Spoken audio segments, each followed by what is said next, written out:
केंद्र सरकार द्वारा संसद से पारित कृषि विधेयक बिल के संदर्भ में क्या कहा काशी के इस कृषि विशेषज्ञ ने, इस बारे में आपको उन्हीं की जुबानी बताने जा रहे हैं।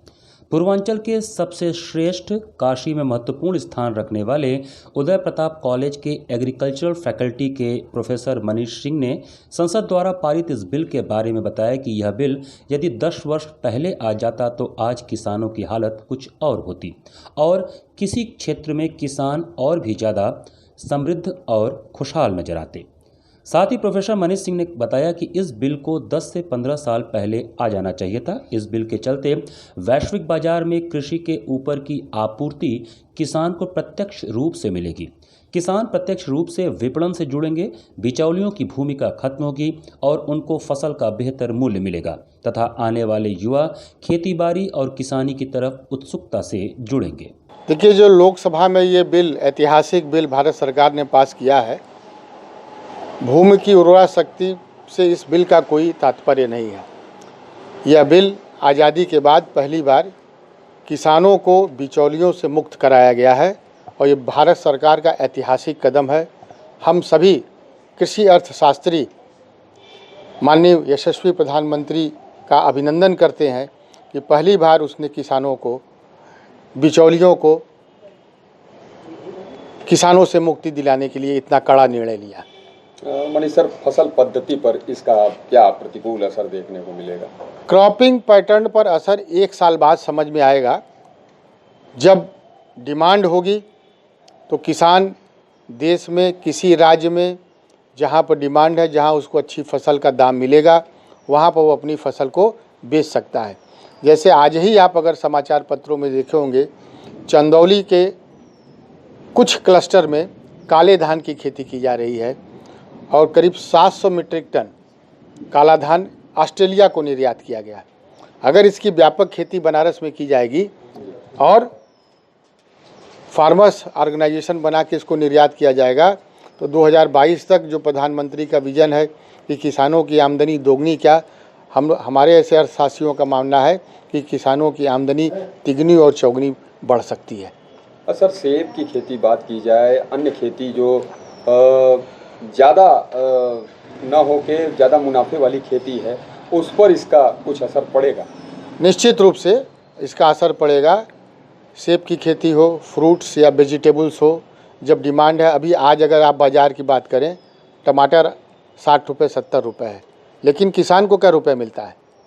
हरी सब्जियों की अगर बात करें, किसान को क्या रुपया मिलता है?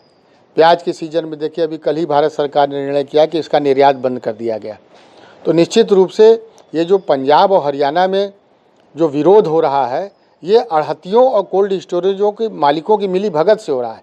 आम किसानों का तो इसमें बहुत ही फ़ायदा है। आम किसान जहाँ भी उसको दाम मिलेगा, जिस शहर में दाम मिलेगा, और किसान वहाँ पे उसको बेच देगा। और इस अधिनियम से, इस लोकसभा में बिल जो पारित हुआ है, इससे न मंडी समिति बंद होने वाली है और न ही MSP जो समर्थन मूल्य होता है उसकी भी घोषणा सरकार हर साल कर रही है। लोकसभा में प्रधानमंत्री और कृषि मंत्री ने इसका बयान दिया है। तो ये एक भ्रामक प्रचार फैलाया जा रहा है कि भूमि की उर्वरा शक्ति खत्म हो जाएगी, किसानों का अधिकार भूमि पे से चला जाएगा, किसानों को इससे लाभ नहीं होगा। इससे किसानों को लंबे समय में बहुत ही लाभ होने वाला है। सर, लास्ट क्वेश्चन, क्या मुनाफे की इस होड़ में पेस्टिसाइड और केमिकल का भी इस्तेमाल बढ़ने का जो अंदेशा है? मुनाफे की इस मोड़ में उपभोक्ता भी अब बहुत चालाक हो गया है।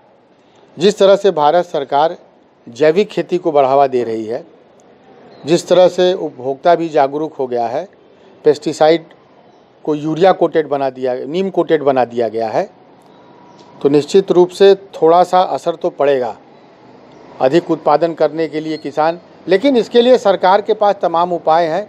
किसानों को प्रशिक्षित किया जाएगा, उनको ट्रेन किया जाएगा, उनको मशीनरी दी जाएगी और उनको किसी तकनीक को बेहतर इनपुट प्रदान किया जाएगा जिससे कि वह इन इंसेक्टिसाइड और पेस्टिसाइड का ज़्यादा उपयोग न करें और गुणवत्तापूर्ण वेजिटेबल्स और फ्रूट्स का पैदावार करें। सर, लास्ट में कुल मिला जुला कर ये जो पारित हुआ है विधेयक पारित, किस तरह का आप समझते हैं एक कृषि विशेषज्ञ के तौर पर, और इसके दूरगामी परिणाम तो है ही हैं, क्या इसे बहुत पहले आ जाना चाहिए था? इस विधेयक को तो अगर देखा जाए तो 10 से 15 साल पहले आना चाहिए था।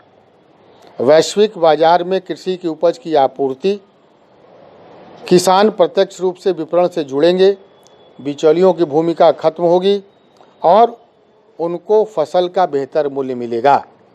एक उदाहरण के रूप में हम आपसे बताना चाहेंगे कि आज एक कृषि स्नातक जब बाज़ार में आता है, खेती की तरफ क्यों नहीं जाता है? आज आलू का दाम बाज़ार में 30 रुपये किलो है और आलू जब पैदावार होती है तो किसान को 2 रुपया मिलता है। हम आपसे पूछते हैं समाचार पत्रों के माध्यम से, ये बीज का 30 रुपया जाता कहाँ है? किसके पॉकेट में जाता है? अगर यह पैसा किसान की तरफ मोड़ दिया जाए तो आज जो खेती किसानी जिसमें पैशन और फैशन नहीं है, निश्चित रूप से एक बहुत बड़ा युवा वर्ग इस खेती और किसानी में जुड़ेगा और अपनी आमदनी के साथ साथ देश को भी सशक्त करेगा। इस कोविड-19 में सब जगह की ग्रोथ रेट कम हो गई है। एग्रीकल्चर सेक्टर ही है जहां पर 3.5 से 4% की ग्रोथ रेट इस कोविड-19 में दिखाई दे रही है। Thank you sir.